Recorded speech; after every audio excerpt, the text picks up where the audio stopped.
Estangay, joining from KU, hoping to learn a lot. Susan says hi. JB, hi Susan. Trixie, guys, mmesahau, you need to also indicate your university, the university in which you're joining us from. Thank you so much. Continue. We continue the interactions in the chat box. Those who continue to join us, asanteni sana. I can see hi. Tanya is from KU. I can see Eugene is from Multimedia University. Multimedia University in the house. ICS College in the house. Kenyatta University represented in huge numbers. Mwenda Dito is joining us from MKU. Mwenda, karibu sana. Anyone who's getting left out, I can see Buire over there. Buire is also from KU. Okelo from KU, Tanya from KU. Jeanette has not told us anything so far. Jeanette, you can use the chat box. Just tell us what university you're from. Can see Hezron Brown. Hezron Brown, how are you? Hi. From which part of the country are you joining us from? From which university are you joining us from? Can see Nimrod. Karibuni sana, guys. My name is JB Washira.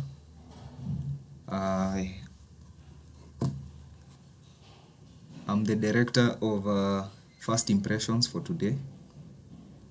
In other words, I'm the receptionist. In other words, I am not your host. I will be paving way for the host. No, I am your host, not your moderator for today. I will be paving way for the moderator in just a few minutes. See, we're almost getting to the top of the hour.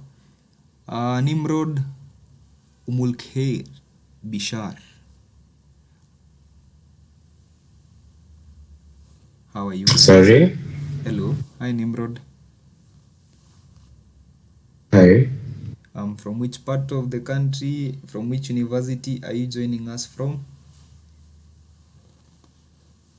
My name is Nimrod Ndege from Kenyatta University in Nairobi right now. Thank you so much. Nimrod is one of us from Kenyatta University. Umulkhair Bishar.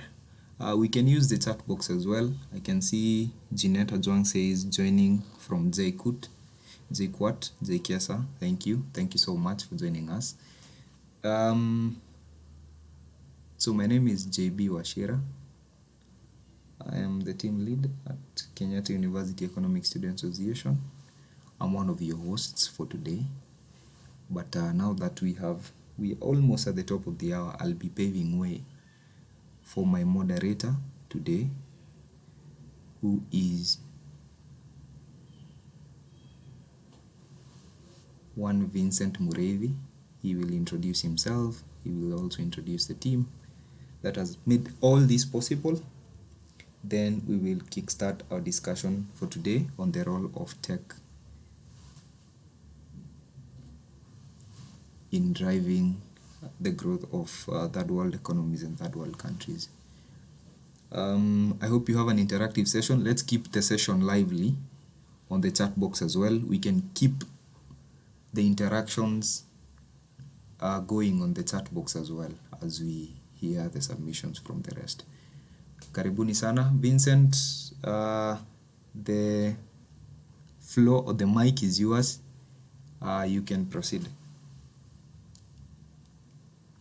Thank you very much, JB. So, as stated, my name is Vincent Mureithi. I serve as the Vice Chairperson for Kenyatta University Economics Students Association, KUESA, and I will be the moderator for today. I'd like to begin by introducing the presence of the executive body for KUESA, starting with our chairperson, JB Washira, our marketing director, Juliet Owino. She's responsible for the posters you've seen going around.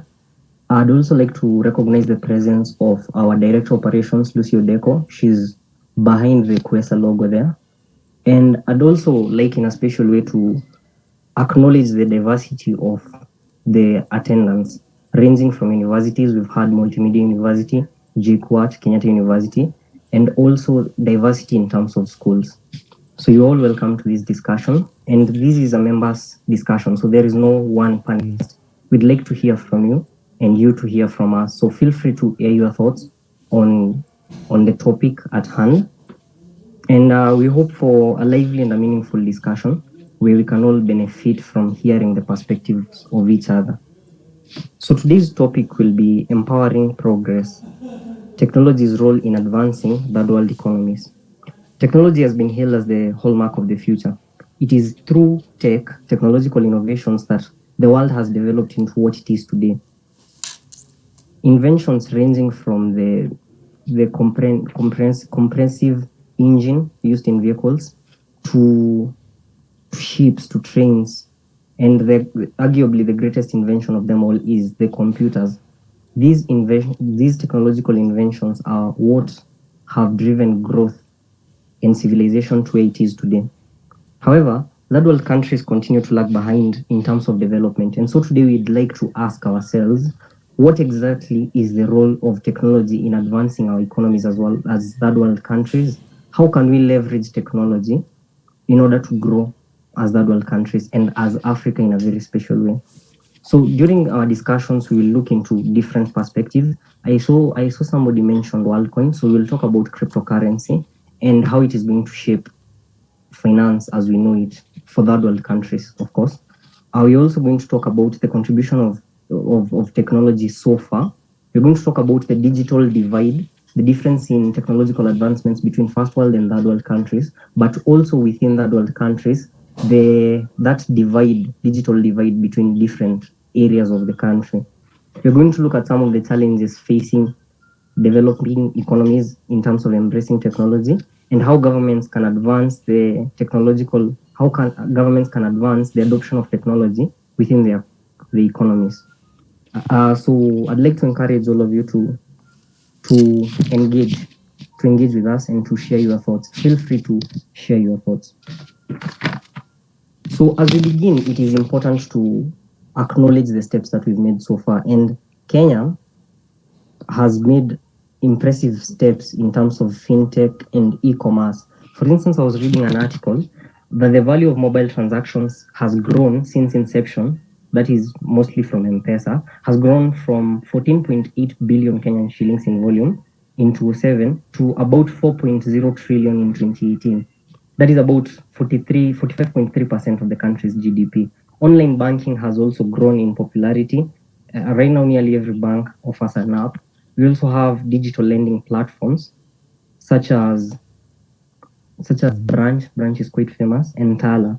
So we've made significant progress. However, I believe that there are some sectors that continue to lag behind. So I think my first question, even as we delve into this discussion, and I'd like to aim this towards, and you can feel free to raise your hand if you have something to input, is in what sectors can we continue to leverage technology in order to grow? What sectors do you feel that are underrepresented when it comes to technology?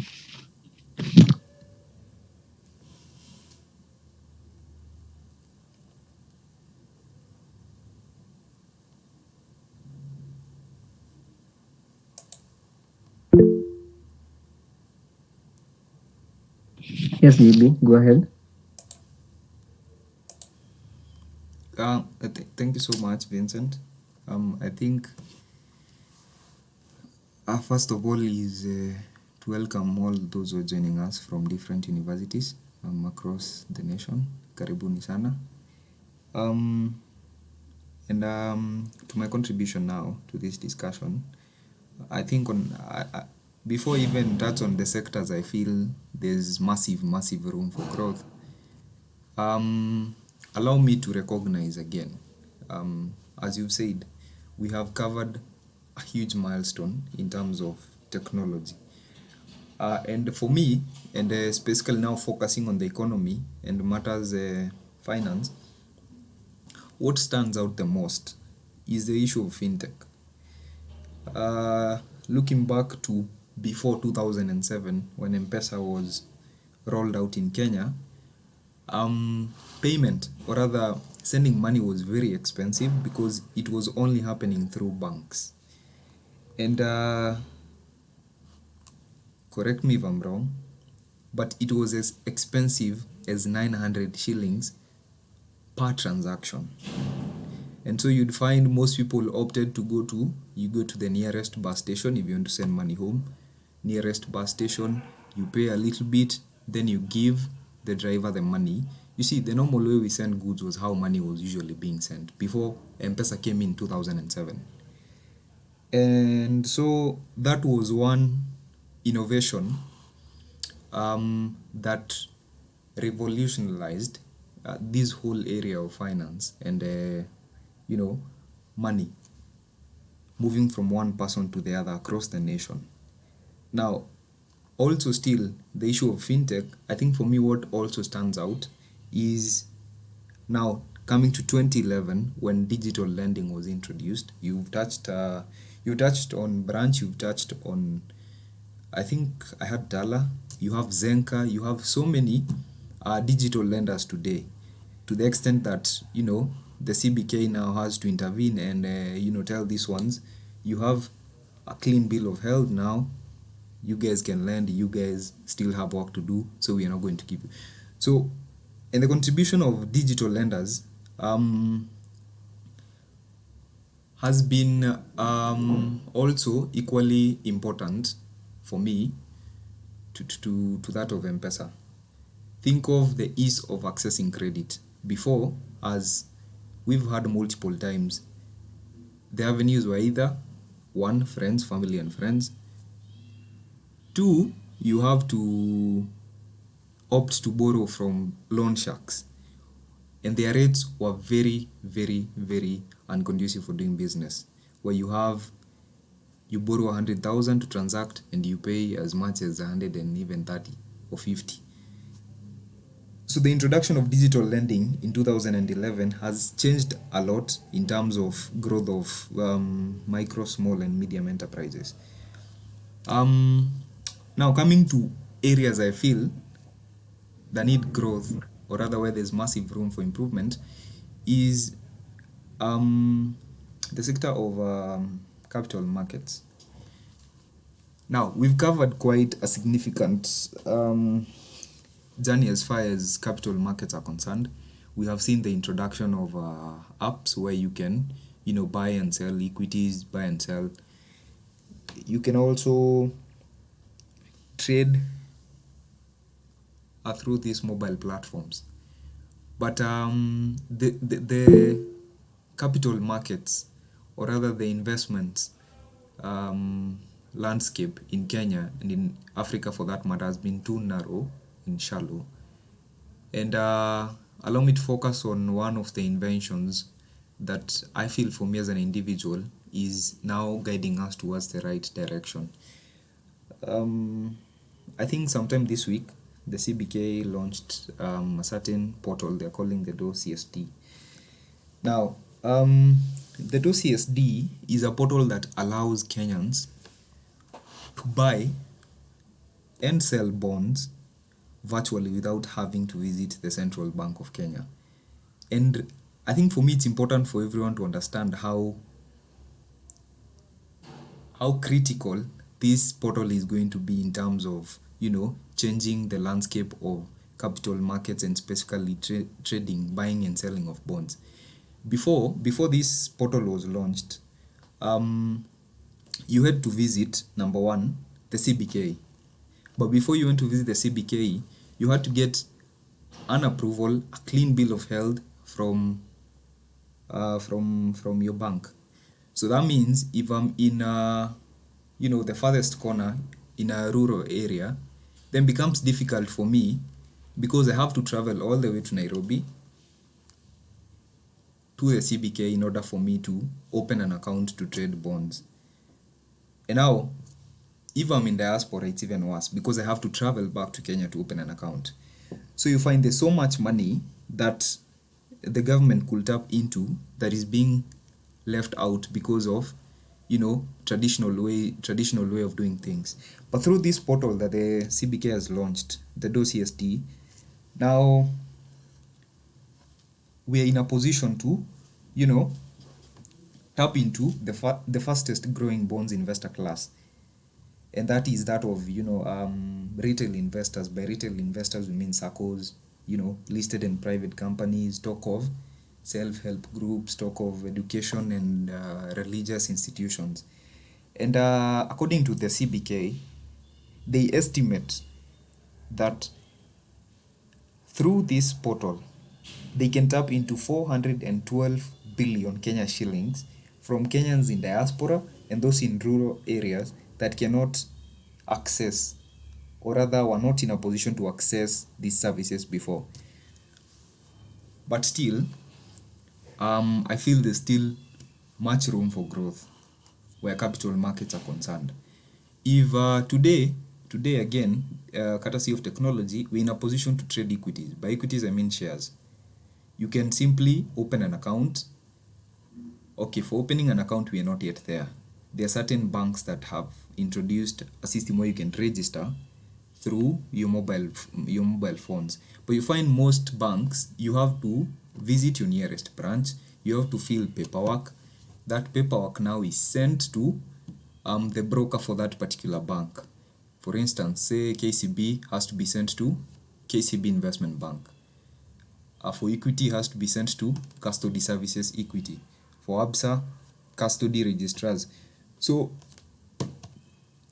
there's still massive room for growth. I think in developed capital markets, for instance in the US, the turnover of money from one person to the other in terms of where equities are concerned is as little as 3 minutes. But coming to Kenya, if you want to buy shares, then dump those shares, then becomes difficult because first of all, to open a CDS account takes as long as 3 to even 7 days. Once the CDS account is open, now you need to send instructions to your bank for them to trade for you. Or even if you're trading on your platform, once you deposit money, it's not reflected immediately. You have to wait or contact them, tell them to do that. Then after that, now you can trade. So that whole process takes a whole week. Well, in developed markets, you find that whole process will take even an hour. I'm in a position to open an account, verify my KYC, trade. By trade, I mean buy shares. Then in the next second, or rather in the next few minutes, dump the same shares. So I feel for me, there's still massive room for growth as far as the area of capital markets is concerned. Thank you so much, Vincent. Thank you, JB. I've been following Edwin Dande. I think he's the CEO of Centum Investments for a while, and he always has that complaint, the same thing that you're saying, that our capital markets remain significantly underdeveloped, and because of this underdevelopment, companies and business persons end up really struggling, and we also end up investors shy away from our markets. But it's true. I also followed the launching of the DAO CSD platform, and I'm hoping that with the launch of the platform, and even as we move forward, we can have a simpler and streamlined system of accessing the capital markets and having the ability to trade as easily as possible. I'm seeing some hands raised. Yes, Hezron. Hezron, do you have something to add, Hezron? Thank you. I think mine was another contribution. JB has given us his contribution based on the finance side. I'd like to give my contribution based on the economic side. So, third world economies, just like the Kenyan economy, we have sectors. The sectors in an economy, I think in Kenya we have 8 sectors. Have the agricultural, health, education, and any other sector. So in order for technology to have an impact in third world countries, there must be a systematic way of bringing technology into place. So, and I think in the definition of economics, we have having to meet the needs with limited resources, which is a problem in third world countries. So, for example, we can never know what is needed in agriculture if we don't narrow down to that sector. So, where an economy is divided into sectors, we have leaders in those sectors. And so, through these sectors, we are able to identify uh, which kind of technology is missing. For example, we have, for example, in I think the fishery sector, agriculture, fishery subsector, we have where the government is adopting technology that will help the farmers in improving the crustacean culture. In such situations, we have now the technology being implemented in the agricultural sector. For example, in health, we've seen the cancer screening machines, the dialysis machines that are helping the third world countries to be more independent in terms of health. There is a time people had to travel a lot, but now they are not traveling. So, through the division of the third world economies into sectors and subsectors, and also through the delegation of duties to counties, we have technology impacting a lot in third world countries. Thank you. Thank you, Hezron.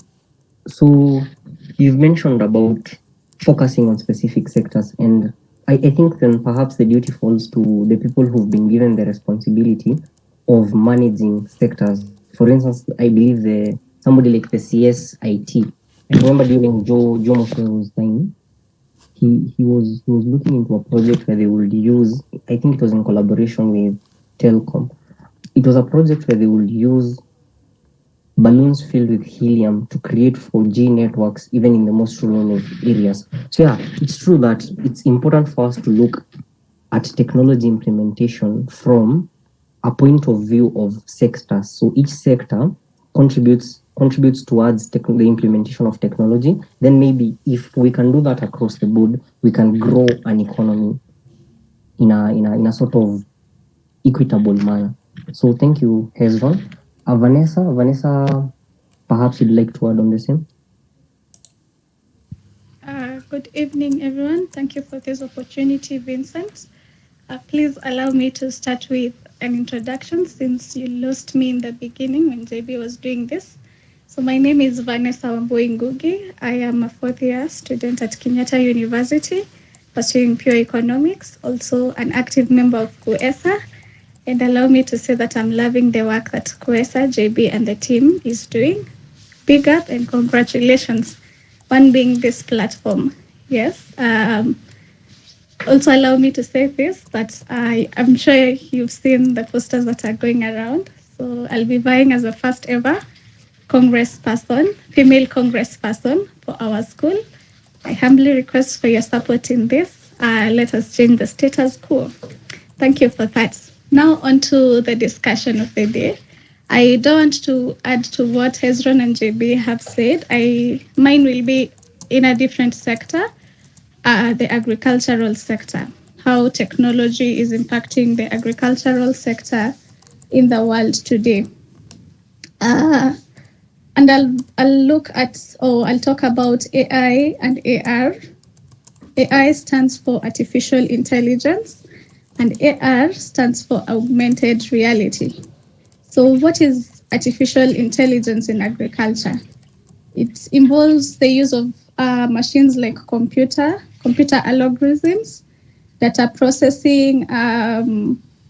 Just from the word, it's where technology mimics what a human being can do.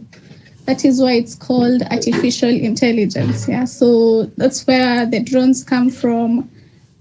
This is where we have things like precision farming. This is mostly used in the developed countries, and it is something that I am hoping that one day with the third world countries,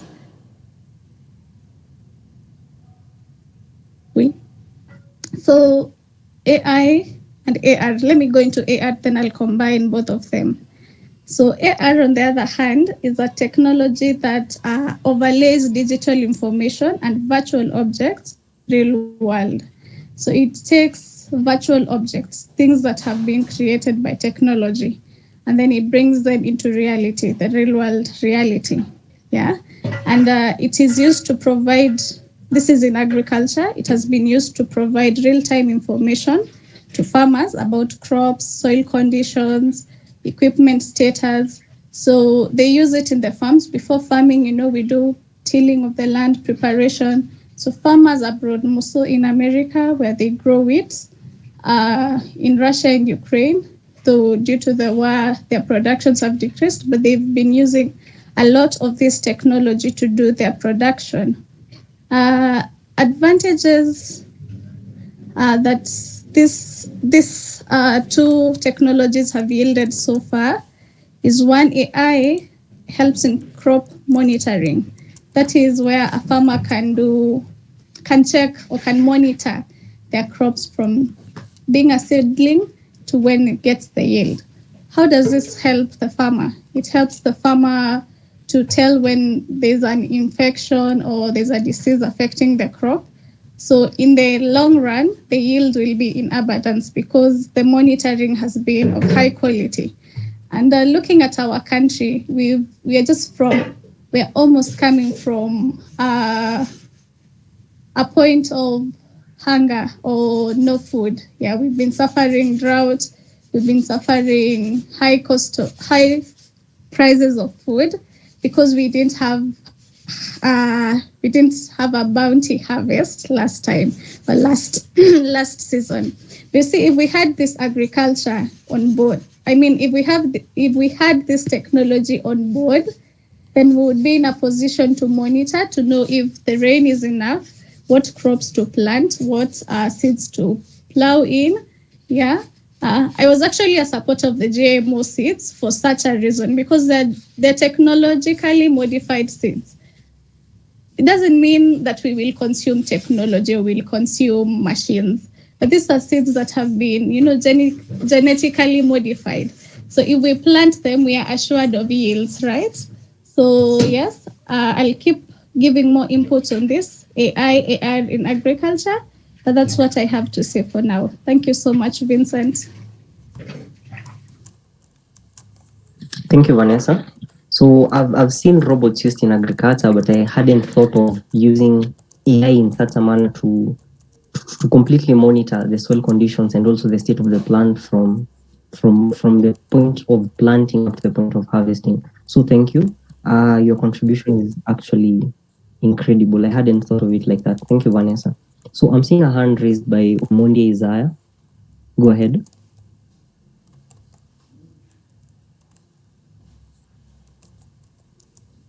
In the meantime, you can just introduce in the chat box, you can just state your name and the university you are coming from, so that we can be able to see the people that we are being able to reach out to with our meetings. So yeah, Omondi Isaiah, go ahead.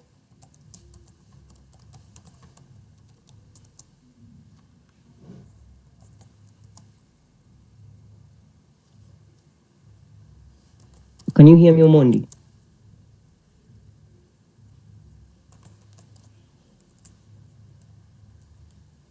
Okay, I think we've lost Omondi. We can move on to Omil.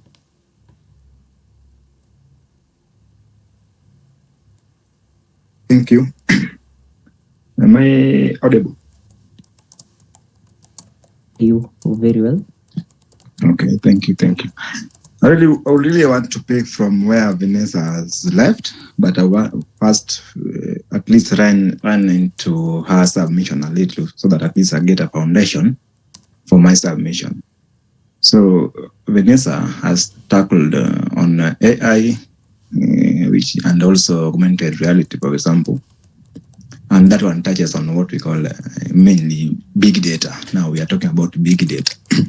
Now, actually, when we're talking about, for example, technology and economics and the use of technology on maybe food production, financial security, things like that, we are we are actually looking at data, which is information, digital information, and then that one stems back to big data. Now we start from a situation from where we are now as a country, Kenya. I'm against the idea or the mentality that Kenya is a third world country. It is not. It's a fact. It is not a third world country. So I think you can correct that. We are not a third world country. We are a lower middle income economy as Kenya. We entered that stage in 2014, and we are hopeful that we are now moved to the actual middle income. Secondly, now we are looking at Kenya and our technological background and maybe the muscle we have in technology. We know very well, for example, the big data companies, the biggest is Liquid Telecoms, which actually is not Kenyan, things like that. We are really so back in, for example, big data. Even in the current undergoings, we have issues of, for example, WorldCoin. And then you realize that we are very reactive on it than being proactive. So it means we are not really there. AI is something which is 80 years old. It has been there. It is not something which is very new. There's always this tendency that we will feel, oh, there's now technology will come by, or dear Lord will, for example, emerge to some prosperity all of a sudden. It doesn't work like that. It takes time.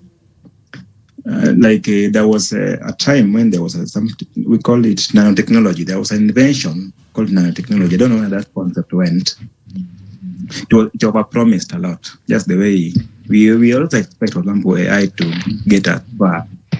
But if you're not very careful, you realize that it is overpriced by the market, for example. I would say that in capital markets words, that AI could be overpriced. Though it has a future. We are yet to realize what it can do. We are yet to realize. But application of now AI, for example, into agriculture. Now I'm looking at technology in agriculture. Let's look, for example, the GMO.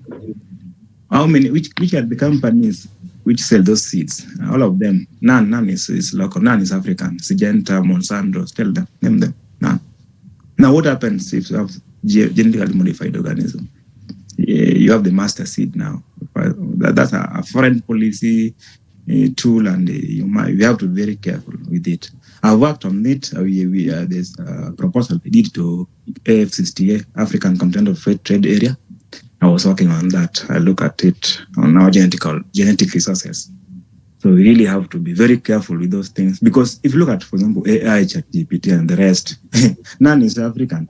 Maybe Nigerians are doing some work there, but ideally, none. We know nothing about it. We are the users, ideally.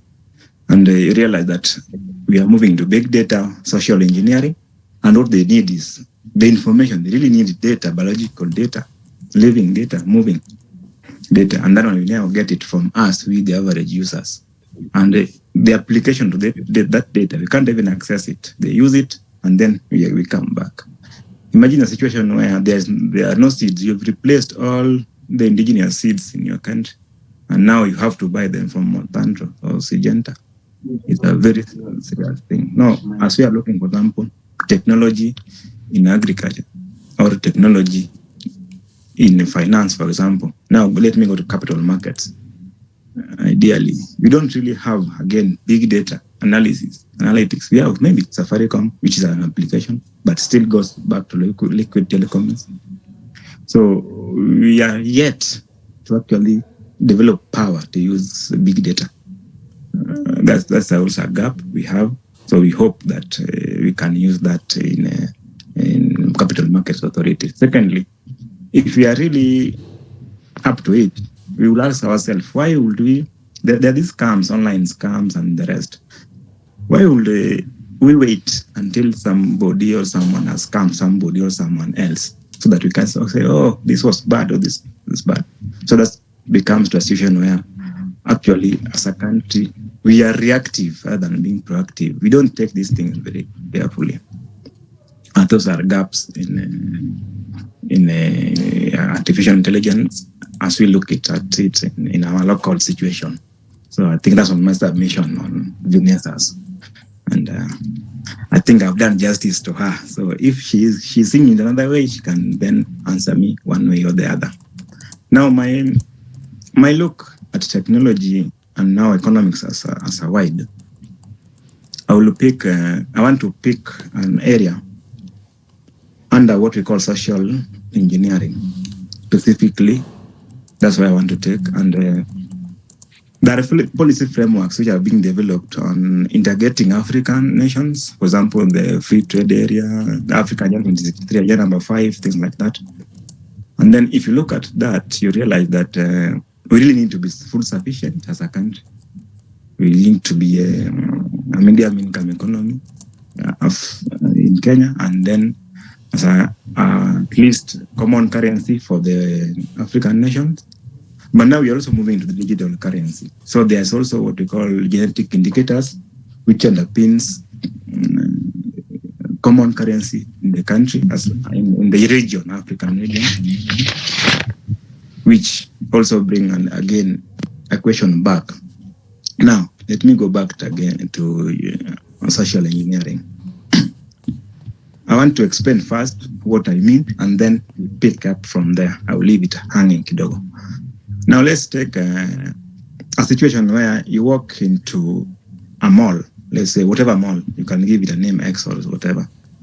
And then of the 70 people who gives, for example, who offers invitation to treat those people who walks into a mall for window shopping and the rest, the mall actually knows maybe 60% of the average behavior of the people who are there. So you walk into a mall, you get exactly what you thought you needed, but a good, which was put there for you. Now maybe the walking in the mall is very complicated. Let's take online shopping. Somebody has collected all your data, knows you very well. So you get ads which actually targets you exactly. So you buy goods thinking that you really need the good, but the good was there as demand, as supply has created its own demand. So those are questions I think we can discuss. We can look at them as we are looking at technology and economics, and also technology in prosperity in Africa and Kenya specifically. Thank you. So Omil, even as we continue to talk about AI and AR, I'm asking myself, aren't these very lofty ambitions?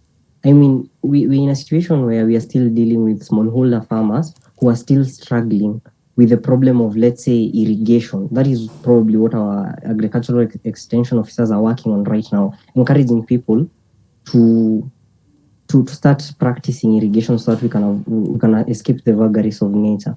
And that is where the story of a digital divide occurs. Maybe in some other countries they are implementing AI and AR. But what about us? Are we really at that level, or should we be looking at maybe less advanced technologies even before we get to all that? Yes, there's what we call mostly not what we call, but I will call it, for example, imposter syndrome in most of the developing economies, and also what we call lower middle income economies. We talk of Kenya and the rest. I want to give you a story, not a story, but an example. Kenya was, in 60 years back, Kenya was way above China, Singapore, Vietnam, Korea, both the south and the north. But that's not the story now. Kenya is the least of all. They are what we call the growth disaster. So, okay, Kenya has not seen any growth disaster, but now if we are looking at that elongated period of time, and we are comparing those countries and Kenya, they are what we would call, for example, growth disasters. Yeah, Kenya has experienced growth disaster. And in Kenya, a situation comes, we say, okay, now there is AI. Let's move to the AI. It will save us. Oh Lord, there was another thing. Oh, .com. I remember .com. Now .com. We are doing digital.com. Since then, by 2000, we had Telecom Kenya as a very serious telecommunications company, a very serious one. Now, then it got Telecom Kenya gave birth to Safaricom. I don't know what happened between Telecom Kenya and then Safaricom. We don't really have a good telecom. Telecom is not really telecom. I knew. All I will talk of now. We are not talking about that now. It never it promised a lot, but since then we don't have even a company. We don't even assemble phones. I don't think you assemble mobile phones in Kenya. Africa, there's none. No, any other country. No, maybe South Africa. No country in Africa manufactures microchip. And in fact, in the world, few companies manufacture microchip. Now, there's also this. Omil. Yes. I think what I'd like you to point us in the direction of is how can we try and bridge this digital divide between, say, first world countries and third world countries? Yes, the bridge is what I'm talking about. We have first what we call, we have to invest. We have to look at the models we are having. How do we move from how do we invest in technology? We build it. We don't use it. If we use it, we'll be using others. How do we then build capacity for us to work on technology, which then works for us? I think that's how you can bridge the gap. There's no other way. How do we invest in technology? What is the research expenditure on technology? What is the research? Who are the expatriates we send out there to go and learn about these things? What are the innovations? How much of our GDP do we spend on research and development? Of course, we can use what is available. They've brought us, for example, the AI and the rest. True. But is it really helping us move the pace we have to, so that we move from consumption to we also produce our own even technology, because technology is also produced. That's how we can bridge it. Not that we feel, there's now AI, let's move towards AI. No. If we can bring anything about better than AI or a CPI, for example, let's say that, we also bring that as a country, as nations, and also in third world countries, or the way you call them, or in Africa as a whole. That's how we will get. Otherwise, you are using AI, which you don't know the framework, how it's operating. Ideally, I doubt if we know how that thing works, because the servers are there in California and the rest. Few countries, if you look at, for example, the submission of Elon Musk 2 days ago about AI, you will realize that we are really back. We are not going to get the best we expect, but we try to use what we have. Thank you. Okay, thank you, Mil. I see a hand raised by Mesha Komondi. Go ahead.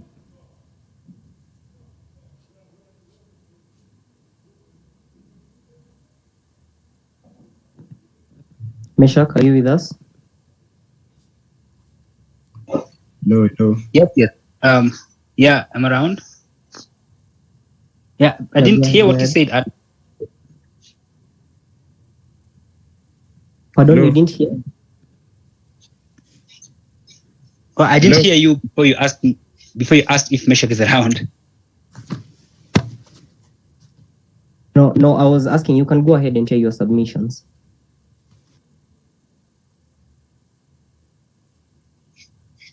Oh, all right, okay. So good evening, everyone. I hope you're okay. Yeah, so my name is Mesha Komondi. For those who doesn't know me, I am I'm done with studies, but once a comrade will always be a comrade. But most importantly, I'm an economist. That's why I'm here, at least. So the debate of today, the discussion of today that we're having, it's actually happening at a time where we have to necessarily talk about it, given that we are just off the pandemic and we are still grappling with the consequences of the aftermath of the pandemic. But again, the crisis you are in as a result of Ukraine-Russia war. Yeah. So I'm going to frame myself in on like the technology with third world economy. Global South economies. At least that's what my president says. They are global South economies. So two things that I have, I think, in mind, and I have a problem with these things I'm going to talk about, right? Vanessa talked about technology in agriculture, and I was really, really concerned. Before I joined this discussion, is that what is really happening with our agricultural sector? You ask yourself, Why do we import more rice? Like we import rice, and then we can farm them. Why do we buy rice at higher prices as compared to others? Why do we have to import edible oil, from Malaysia or Thailand or Indonesia? Why do we have to import rice from Southeast Asian countries? So the discussion has been obvious, and that discussion is that we really have a sheer lack of policy, right? A policy that will act as a basis to create a proper technology in ensuring that we have this kind of thing produced within the country, right? So you ask yourself, do you think that what's the problem? Is the problem the absence of technology? And if it's technology, then how then can technology be instrumental in sharing or like prospering that particular sector? And I've been having issues with that. And one of the things that I've been listening to of late, or what I've been reading at least, is that we can really have a very robust technology when it comes to AI and generally other sorts of technology that can actually help. And that's one of the things that I think will really, really be important when you're having a discussion with how will technology really will it lead to a boost to our problems? Because when we're having this particular discussion, we also need to have in mind that we are talking about developing countries, and we tend to have certain unique problems that other side of the world does not go through. And those are things to do with poverty. We still have issues with diseases. We have food insecurity, and also at the time we are really going through climate change problems, which of course, we are really going under injustice in that. We are not fairly treated on that front, but at least those are the problems that we are really going through. So the question is that how then will technology help us address or fight such kind of problems? But also the discussion is on the AI generally, because when you talk about technology is very, very wide. You talk about internet, when you talk about big data, which my friend Isaiah I think has really talked about broadly. You talk about the AI, which Vanessa talked about. But really, is AI a very good solution? Are AI solutions something that we would really recommend for developing world? And when we're having an economic point of view of that, personally, as Meshach, I think that we are not mature for AI being robustly rolled out within the continent or in developing nations, because for two reasons, right? One is that when you bring AI, you look at the gap between the gap it's going to create between developing nations and developed nations, because the moment you start having AI coming, which of course, we by default we are going to end up in a world where it's dominated by AI. As of now, we're still talking about it. We still have debates whether it's going to be that robust, that dominating, but we are not quite sure. But we're heading to that direction where we're going to have an AI world. Now, at that point, you then have to ask yourself, will AI be something instrumental in boosting developing economies growth, GDP, or something of sort? And according to me, I think it's not appropriate, because look, developed nations in a way have an advantage, or they have privilege, because already they are developed, and that's why they focus so more on AI solutions, and they have motivations as to why they want to adopt AI solutions. And one of those reasons one of those motivation is that they want to replace people, they want to replace workers, right? Yeah, and because it's very, very expensive to have labor in those kind of in those areas, or in those nations. Labor is becoming so much expensive, so at least they have motivation to actually now replace people or replace workers with AI. And so the moment we start having this radical rapid rise in AI, what then you have is that you have investments now shifting away from developing nations to those areas, so that at least now people can focus on investing in AI, so that those companies can then at least like replace people, workers with AI. Something that is very, very detrimental to the African continent or to developing nations. Because the moment we start having investments being withdrawn from these countries to developed world, you understand the economics of it, of course. But the idea that also that we, as they don't need workers, we need workers. Because one of the problems that we are really suffering right now is that we are having problems to do with employment issues. We're really having employment issues, and the reason why sometimes we have AI in issues to do with even like in sectors such as healthcare systems is that we don't have enough specialists to be in those areas, and so that's why we have to bring AI to solve those issues. So you find how, like, for us in developing nations, we are still not mature to adopt AI, because then when we do that, other sectors must get affected. Education have to get affected. Labor market have to get affected, because at a point in time where you're telling companies that we're now bringing AI and you don't have to need specialists, the debate will go along, and where we actually will end up in. Yeah. But when it comes to other forms of AI, of technology, big data, internet, of course, these are forms of technology that, of course, will actually lead to something positive.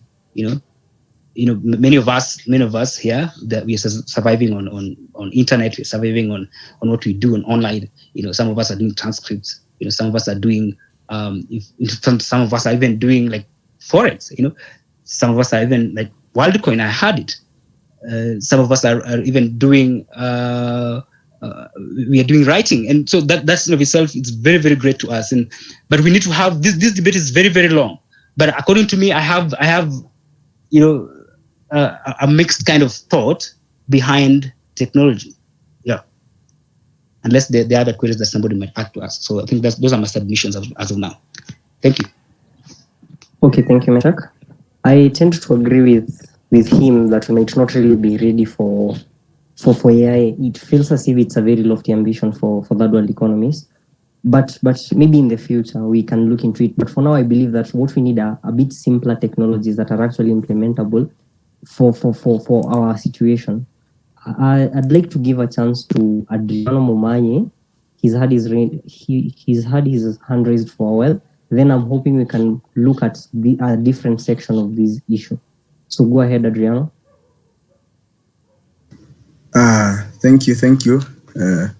First of all, let me introduce my name. I'm Adrian Momanyi from Kenyatta University, a student second year, in short. So I've heard you people talking about the empowering process, about the technology role and these advances in the third world economies. So what I wanted to tackle here, there's something that just my brother just tackled, but I just want to engage it there because, Meshak, you said about there's something that just touched here and imeniguza sana. So about this WorldCoin mega saga, please can you also trace the impact, converse about the saga WorldCoin currently roaming all around the globe, like the WorldCoin bigger technology tool and business incorporate, like for now. Can we say that it just brought a dynamic for it being an technological advancement? Has it brought a malicious impact or a malicious impact? Like, because we don't know what it's just mean leading or landing. We really don't know. So has it brought what kind of impact has it brought to the economy? Yeah, it being a technological nini. So what impacts has it brought to the economy? This goes to Meshak. Can you please talk on that? Because you said you just mix, you have a mixed kind of thought to this technology, and you've just traced about this WorldCoin. So what impacts has it brought to the economy? And at the same time, I had someone from the beginning, though I traced you. I did not start with a group. So I had someone saying that this empowering progress. I mean, it has just brought many positive natures, like improving the communication. I mean, and shit, like okay, it has just lead to the access of information, improving the communication, and also even improving the enhancing education, like the e-learning. I mean, like what we are doing now, we're just doing like an e-learning. So is it like mobile banking? You also said about the telemedicine and e-learning process now. So I was asking this friend of mine, Mesha. You said about this Saga Worldcoin. So what has it brought currently? Because currently nasikia watu wamesema sijui it's just it has just brought this Illuminati and there's also sorts of. So for it being a technological how has it traced all this? Is it Mauritius? Not Mauritius. Thank you. All right. The lead moderator, can I respond just as up before we get to go on? So, well, okay. First of all, I'll address this question in economics point of view.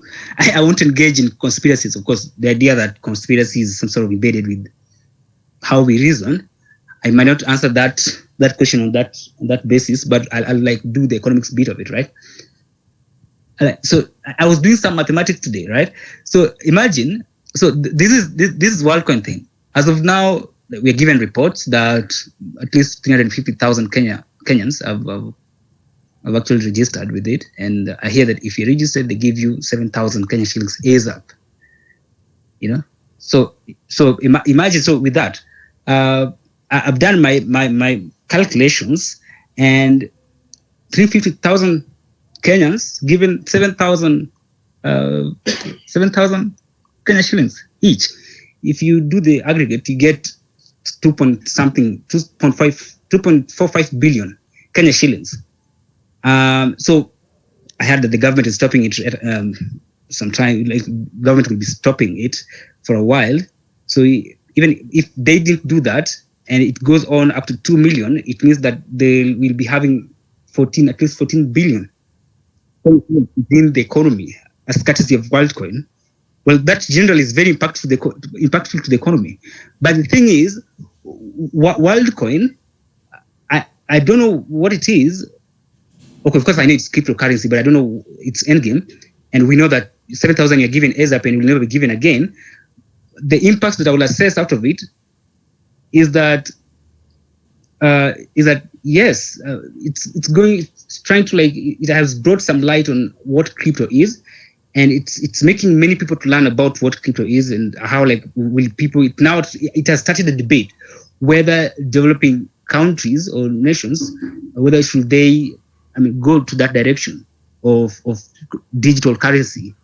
Are we going to now ditch the typical currency that we have towards Worldcoin currency? So many people are taking Worldcoin because they don't want to use it as a currency, but they're only taking it to get money. But there's underpinning understanding that many people need to understand, which me myself actually don't understand bit. But the assessment right now is, the only thing I can say is that Bitcoin has brought money to the economy, and if it continues like this, we'll start to have some general effects that we normally see when our economy is having some sort of input or inflow of money into the economy. That of course includes inflation and many other things that follows. Yeah, so that's what I have. Okay, thank you, Shah. Please. So I looked a bit into Worldcoin, and this is what I can find from my research. So one of the co-founders of the company that is pushing Worldcoin is also worked on the project for OpenAI, is the creator of ChatGPT. So what Worldcoin is trying to do is they're trying to create a financial system in which, for you to participate in the financial system, you have to verify your human identity. So you will use your iris as a unique identifier for you to access that virtual currency. So it's a financial system in which AIs cannot work in it, because every single person who is transacting on the platform uses their iris for self-identification. Now, in return for registering and getting now that unique WorldCoin ID, in return for registering, they give you as an incentive that 65, I think it's $65, translating to around 7,000 Kenyan shillings or slightly more. But there has been allegations that they say that once they take the iris, they upload it in the database as agnostic data. It does not have any personal identification information, for instance, your name. And once they've given you an ID, they automatically delete that iris. And so they give the guarantee that they're protecting your personal information. But there has been concerns, including there was an allegation by MIT that the company is not revealing everything it is doing with the data. However, WorldCoin maintains that they are not using that data for anything fishy, that their business is simply to create a financial system that cannot be hacked by AIs. So that is as far as I've read about it. As Meshach says, the money that people have been given might have an impact on the economy, especially if you factor in a multiplier. So yes, it may have an impact on the economy. But the question is, how about the ethical concerns that are associated with the whole business? These people have targeted majorly African and Asian countries. That is where most of their users come from. So is it possible that they're targeting these countries because, well, frankly, people need the money, and also people might be less concerned about issues of privacy? So that one remains as something. No, that is the conspiracy part that Meshach was talking about. I cannot really delve into those details because I might start doing some conspiracy. But as far as I can tell, in terms of the impact on the economy, yes, we might have a multiplier, but the government has already stopped that. But even as we talk about this, yes, Omil? Okay, please.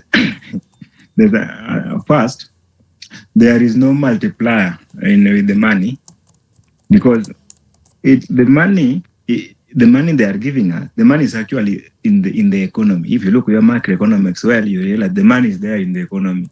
There is no multiplier. It's just simply transfer payments. So I hold. If somebody can challenge that, I would agree. But I do not think. Let me say that so that at least I allow. Do not think there is any. Omil, if I'm given that money, and then I go and let's say buy some seeds and some fertilizers, and then I'm able to produce some produce and then sell this produce. If I started off with 7,000, then I end up with 10,000, haven't I created some money? If we take that as a ratio, don't we have a multiplier? What my brother need to respond? Hey, there's a problem. Okay, please. No, not really. Because can I say, this company is first. Actually, it's unfortunate that the Institute of Economic Affairs has not released any information about the WorldCoin. Yet the WorldCoin is built by our counterparts economists. In those other developed nations. If you look, for example, what the WorldCoin is, those things it's built by a unification. It's a team between economists and the people in the IT. So it's so unfortunate that we didn't even think about it and its effect. In Kenya, we have a lot of economists there. Some of them developing serious models. So it's so unfortunate. If the money which comes in, it's a foreign company bringing money. Those people must have transacted in dollars, right? For the dollars to get in, there must have been goods which went out, unless the government printed the money. Unless the government printed the money, I cannot really say. Printing, not even in coins or in any, but that's how government also create money by the banks and the rest. I doubt if there will be any, for example, serious impact in the economy, because let me just comment on what you're saying, because we are trying to argue against the fact that this will then lead to some sort of multiplier in the economy.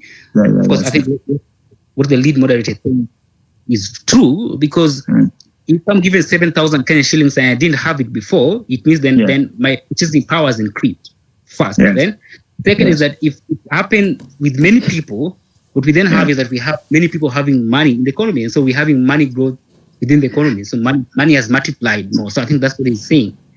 That's what it is, right? Or the money will multiply, but will there be a multiplier effect?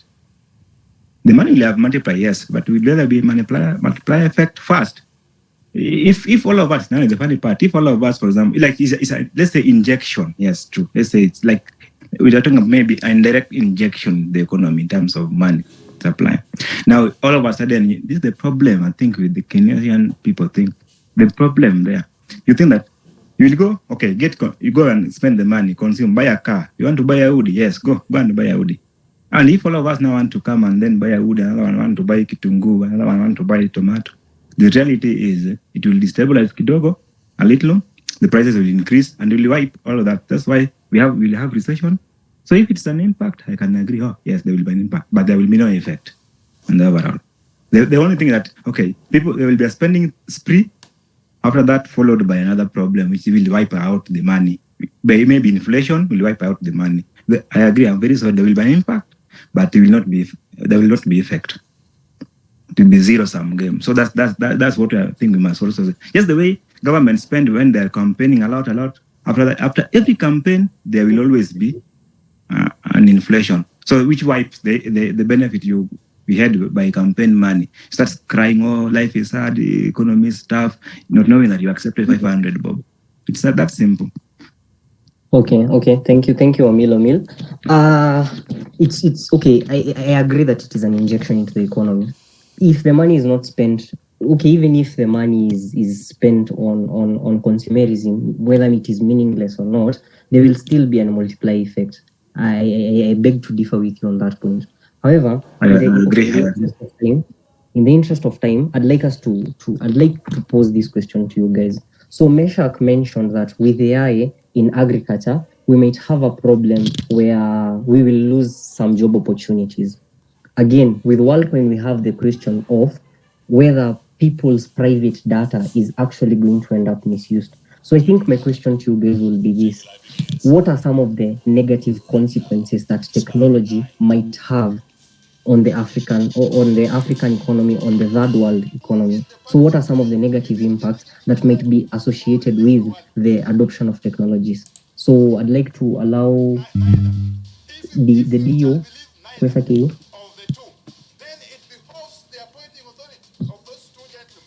Okay, thank you, Vincent. My name is Lucy Odeko, and I'm from Kenyatta University. So, just starting from where Hezron said, we've been mentioning the positive impact of technology, but we are forgetting about the negative. He said that right now we don't have to travel abroad in order to access some of the facilities such as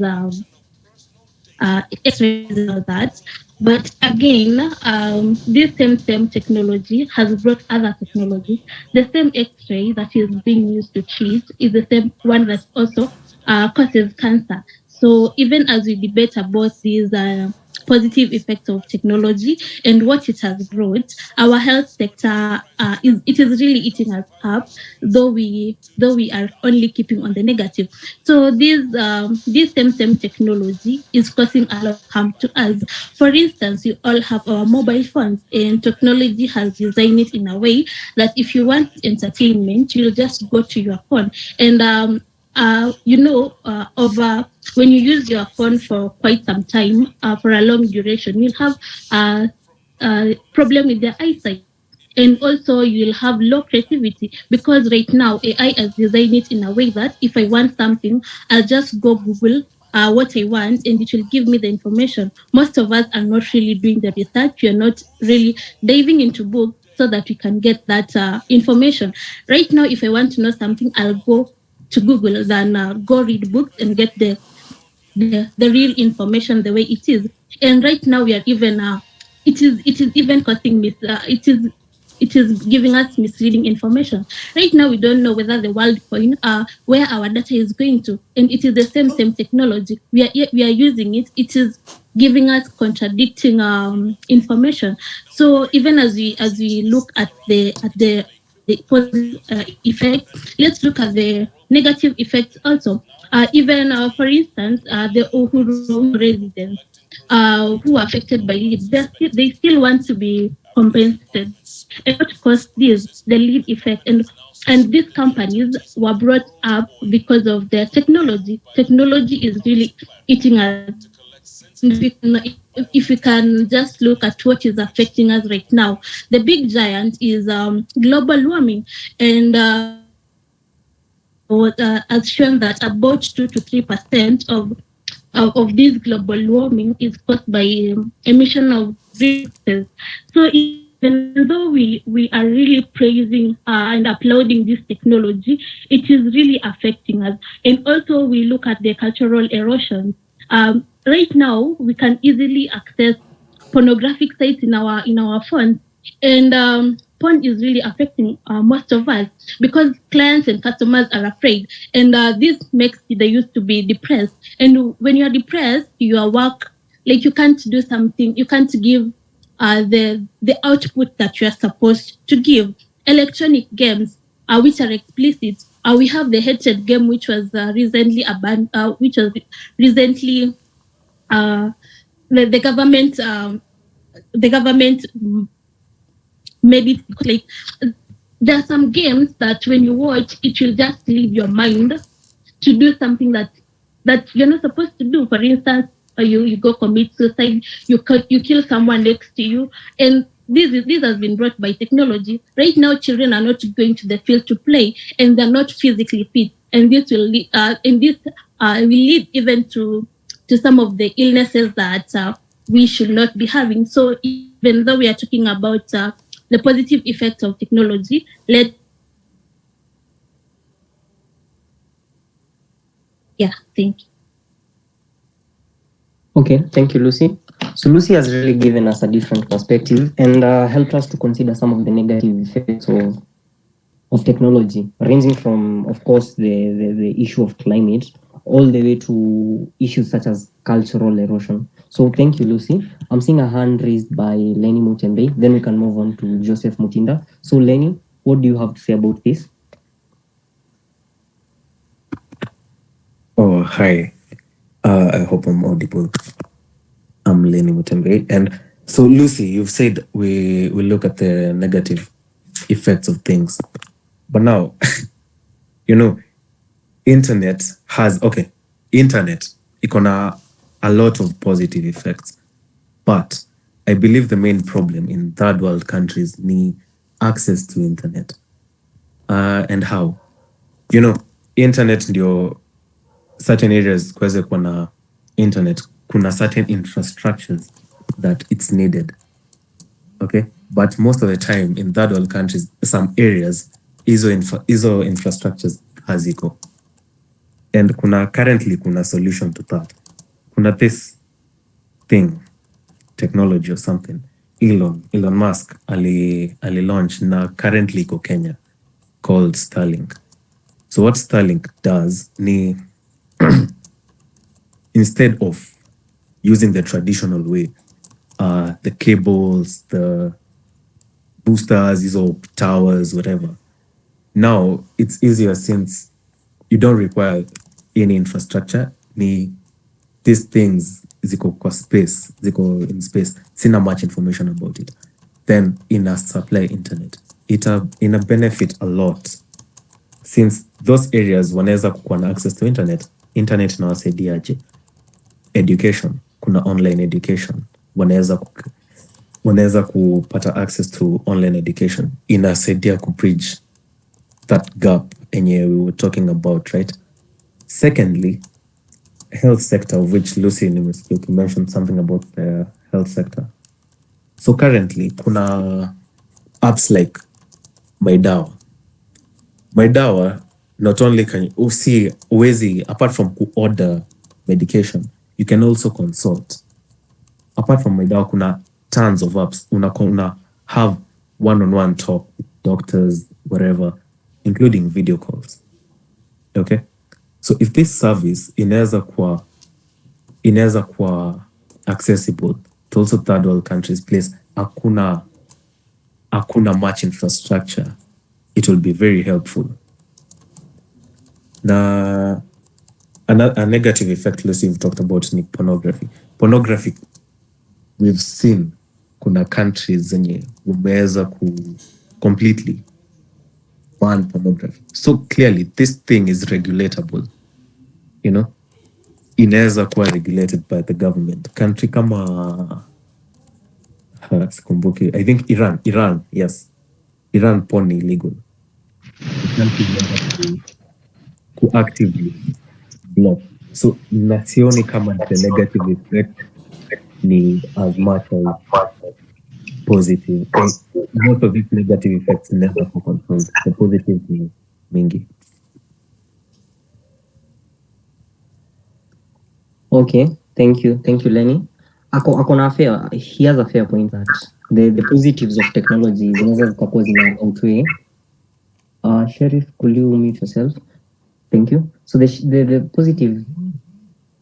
positive effects zinaweza zikakuwa zina outweigh the negative consequences. However, some of these problems ultimately need to be restricted, because even though some of these industries are $1 billion, as I can see Meshach saying in the chat box, still the clinical research is very clear that pornography actually has severe negative effects on people, ranging from mental health all the way to reduced productivity. Itakuwa a case of you do not educate students, then they end up becoming goons, then you have to pay police to go and take them off the streets. It's just an example, but the amount of money that you end up spending to repair some of the people who will be damaged through some of these things might actually be more. So thank you, Lenny. I'll now give a chance to Joseph Mutinda. Thank you so much, Vincent. I'm Joseph Mutinda, a student of economics in Jomo Kenyatta Economics Student Association. Now, on negative effects of technology, one, I can say, as my colleague have said, is being addictive to technological devices. For example, mobile phone, computers, and laptops. Two, can say people may tend to misuse and their advancement in financial services. For example, because you are accessible to financial services very easily, for example, those mobile apps like Tala, you can borrow simply for no reason, because you are accessible to those small microfinance in institutions. Two, what I can say, the disadvantages of technological advancement outweighs the advantages of technological advancement outweighs the disadvantages. Now, this is what I can say now. In developing countries, I think we should more of be concerned about cybersecurity, cloud computing, big data analytics, blockchain, Internet of Things, 3D printing, biotechnology, energy storage, and AI. Now, concerning AI, the statistics project that by 2030, artificial intelligence, that is AI, will earn $15.7 trillion to the global GDP.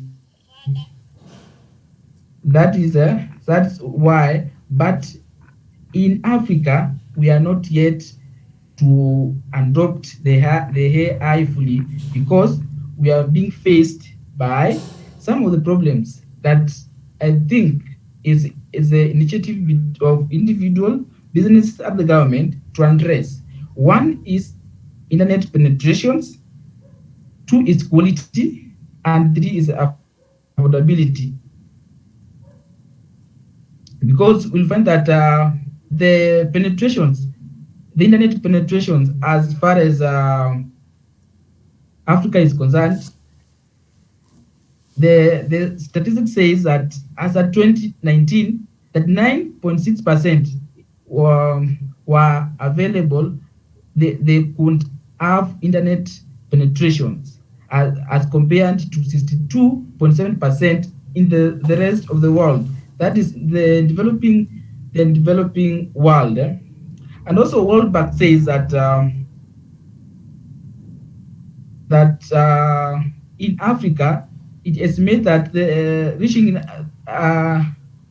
universal and affordable internet coverage will increase the GDP growth in Africa by 2% point per year. And also in terms of addressing the development of technology, addressing the employment in Africa, also regardless of the education, also statistics says that it will increase this rate from 6.9 to 13.2% in if we have the fast internet connections in our own localities. As you know, the internet coverage is the big questions or the big problem that we are facing as a country. Why? Because you'll find that only urban areas that can access to this internet, and as compared to the rural areas where you need to climb a tree for you to be connected, also or to go to hills or a specific place where you can access the internet. And that's why I can say it's a good initiative where the government has decided to go on to continue implementation of the digital superhighway. I think that's one of the steps toward ensuring that all the parts of for example, in Kenya can access internet, and that will have a good improvement in terms of adopting technology. Mine, Thank you, Mutinda. I'm of Sorry idea for that cutting you. we use the technological advancement.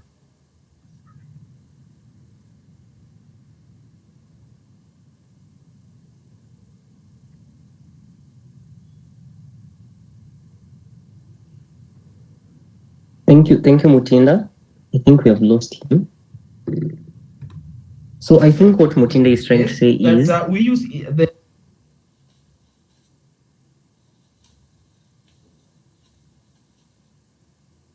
So Mutinda has talked about bridging. He has mentioned something about bridging the digital divide between nations, and he's saying that part of the solution towards there was somebody who mentioned about increasing the amount of money that we've set apart for innovation and technology. And Joseph Mutinda has added and said that we also need to increase access to the internet, that can help to bridge that digital divide.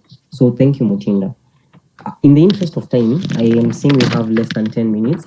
I'd like us to cover the last section. And the last section for me will be this. What concrete steps and measures can you suggest that developing economies or third world economies can implement towards encouraging the uptake of technology in order now to grow the economy? So Dennis Kioko has had his hand up for a while. So if he's willing to give his thoughts on this, we can take Dennis Kioko.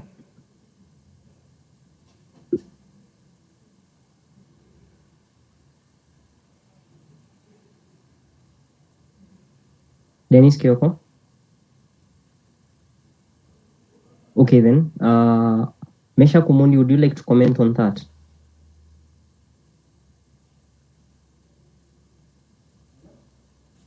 Yeah, yes, as quick as drug deal.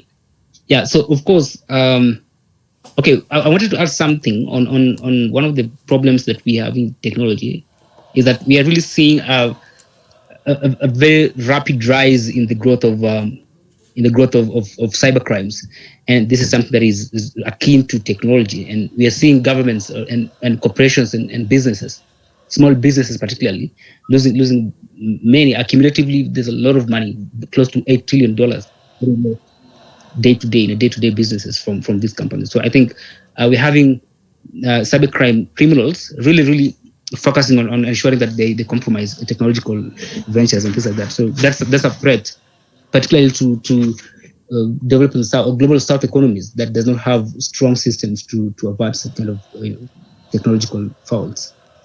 But secondly, what can we do? Of course, the answer is obvious: is that we need to have a robust focus on improving grassroots penetration of technology, because at a point in time where we still doesn't have support, whether it's bundle support or data support to young youths who are interested in taking technological ventures to make a living out of it. We still doesn't have serious focus on issues to do with Ajira Digital, right? As much as it's there, but at least there's no that kind of robustness in it. So of course, one of the things that we need to focus on is pressure governments, and governments need to find a very nice or a workable policy framework that will ensure that at the grassroots level we have an increased penetration of technology, so that at least people who are interested in taking technological ventures, and not only those people, even businesses that want to focus or want to boost their growth technologically can actually do it in a more easy way. Yeah. So I think that's one of the things that I wanted to add. Yeah. Thank you. It's been a very interesting debate, interesting session, and yeah, in the Len Ivo School of Economics is the best school because it has the best club. Yeah. Thank you so much. Thank you very much, Meshak. So I'll give a chance to Lenny Mutembe, and then we can proceed to Dennis Kioko now. He's ready now. So, we've talked a lot about things that we can do, nini. But you guys are forgetting. There are some places that these issues we're talking about, it's a non-factor. Why? Because internet ni shida. Hata si ati ni shida. They have no access to internet. So what I'm suggesting ni the government or whatever to invest more on technology like Starlink, because Starlink it helps those arid areas where there's no infrastructure to have internet. With Starlink now, those areas can have access to internet. Now, if they have access to internet, these other issues now will follow, and they'll be dealt with when they have access to internet. But we've talked a lot, but you guys are not considering the fact that those areas hawana internet kabisa. So you coming to tell them about cybersecurity, unawaambia nini hawaelewi, So my suggestion is investing more on actual technology that can work like the Starlink. Okay, thank you very much, Lenny. So the secret is towards, okay, maybe it's true that the first target is first of all to ensure that everybody can access the internet as a starting point, and maybe Starlink is the solution. So thank you, Elon Musk. I think Kenya had the privilege of being one of the only African countries to be considered for the project. There is a short list. Yeah. So thank you, Dennis Kioko. You can proceed. Thank you so much. I'm Dennis Kioko from JKESA. I want to bring my inputs on what measures can we bring in place to encourage technological uptake in the developing countries. Now, I think I don't want to belabor the point that has been stated by my predecessors that we need to improve digital infrastructure. We need to invest in robust and digital and reliable digital infrastructure. So we need to ensure that first and foremost, every part of our nation has a high-speed internet connectivity. We cannot even start talking about any other aspects of digital economies without having internet. I think the second primary role that the governments in developing economies are supposed to do is to promote digital literacy. So we're supposed to come up with initiatives, which I will give an example of our country. We have something called Ajira Digital. It is a platform where digital literacy skills are being passed on to the youth. The nation is also supposed to ensure that we have affordable access to technology. When I'm talking about affordability, we need to have gadgets such as smartphones and computers having some tax reductions so that we can make them affordable to our members. Now, if we make them more accessible, a broader segment of the population is going to uptake new technology and hence increase technological productivity. Now, we are also supposed to, as developing countries, we are supposed to foster public and private partnerships because we are meant to know that technological advancement comes along with high initial costs, and public enterprises, or rather the government, might not see technology as a public good. So fostering these private and public partnerships will now bring on board a comprehensive and sustainable adoption initiative. I also feel that as developing countries, I have seen the chat box that a very poignant issue has been raised by Meshach. I don't know whether Meshach was suggesting that we adopt Kenya, we adopt the porn industry as one of the key technological economic drivers, but in regards to that point, we are supposed to develop a supportive regulatory environment so that people like Meshach, who are pro-porn industry, cannot really get to spoil our morals in a bid to grow our economy. I think that was just on a light note. Meshach, don't get offended. I think on my last point, I will now talk about the government is supposed to, the governments in developing countries are supposed to promote e-government services, which we have seen in our country. We have e-citizen services. Most recently, yesterday, when our president was signing the performance contracts, he talked about all the government services being provided or being availed in the e-citizen platform. So this one is going to enhance efficiency. This one is going to improve public service delivery. And this one is going to grow our economy due to the streamlining of the administrative processes. So I think I'd like to pen down at that and thank Kuwesa so much for organizing such an event, for organizing such a discussion. It's been quite resourceful. So thank you. Back to you, Vincent. Thank you, Dennis. That was actually a very brilliant analysis, and you've been able to cover a lot of ground in terms of what we can actually do, some of the solutions to the problems that we're facing. So thank you very much. That was brilliant. Vanessa Ngoge, you can give your submissions. Thank you so much, Vincent. To be honest, I've been really waiting for this opportunity. Yeah, so I won't take much of your time. I'll take us back to AI and AR, Omil and Meshach. To begin with, Omil, you talked about us not having the technology, and you asked whether we are in a position to implement such. And I'd say we need to look at us and our competitive advantage as Kenya. We've always sung the song that agriculture is our backbone. But telling from the previous years, checking what produce or what yields we've been bringing on the table as Kenya, that has stopped being the case. Reason being climate change. And so taking us back to GMO again, this is why I support GMO, because it is a seed that is coming to counter this, to counter climate change, which is something we can't really tackle or handle. Yeah, but at least we have a solution. Else, in the long run, we will lose everything. We lose us being an agricultural country, and then, like I said, competitive advantage. We can't start producing technology, yet there are other countries that are way advanced, just like you said, way ahead of us in technology. So I think the best thing we need to do is borrow from them what they already have, and then we use that to produce what we do best, which is agriculture. On to Meshach. I believe this was your question, or still Omil. You talked of us being mature in technology and all that, and us not being ready. My question is, when will we ever be mature? When will we be ready? Giving us a tangible example, where I come from, my home, there's a white man who's leased land, a very, very big chunk of land.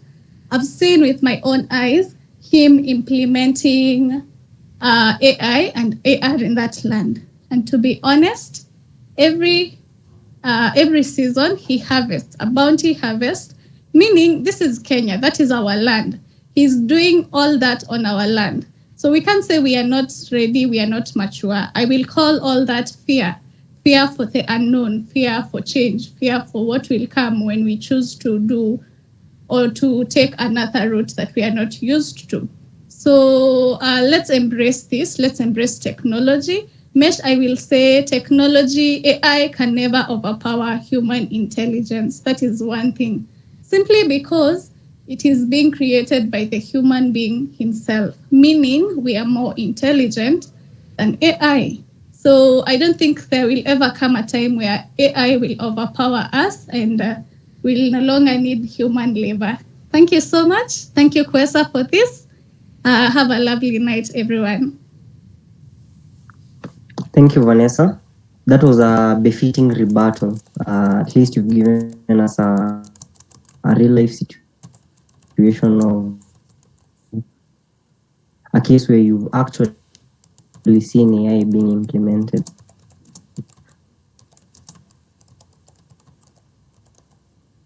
Now, Omile, I can see your hand raised, but unfortunately,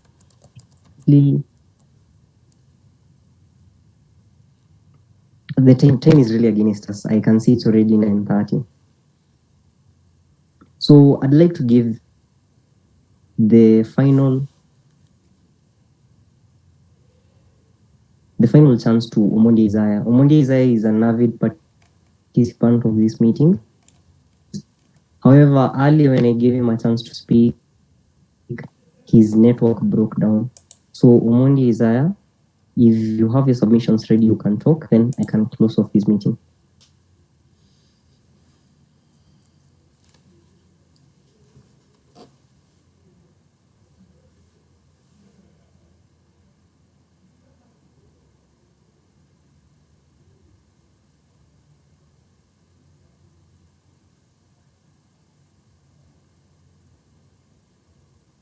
All of you for attending this meeting. Thank you for showing up and showing up on time. Omondi, you unmuted yourself.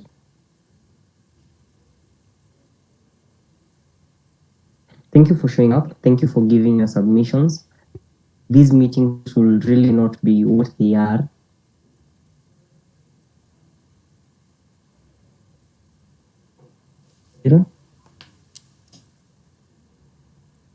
Can you guys hear me? Your connection is breaking. Yes, you can. Okay, so then I think maybe GB is also having some internet connectivity. Oh, okay. Go ahead, GB. You can close off the meeting. Okay. GB, you can give your closing remarks.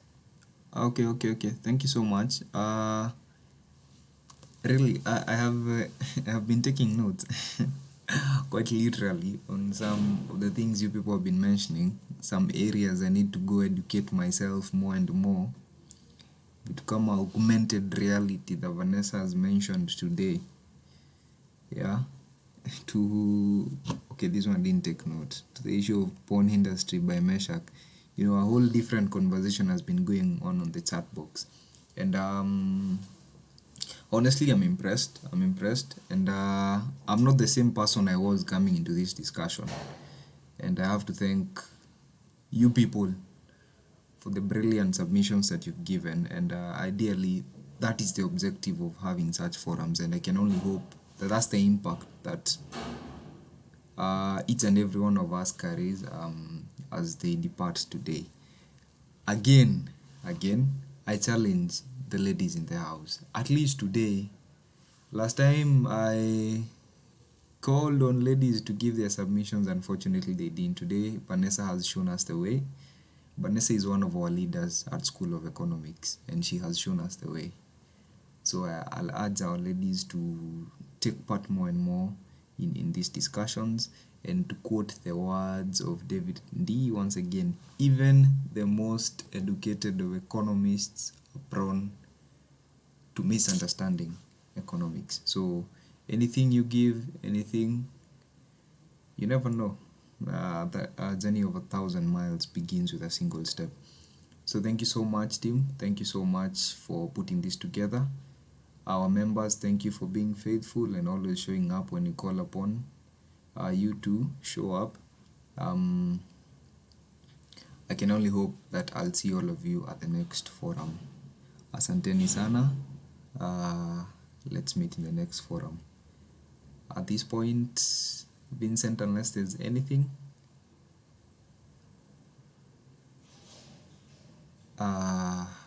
guys, feel free to leave at your own pleasure. Asanteni sana.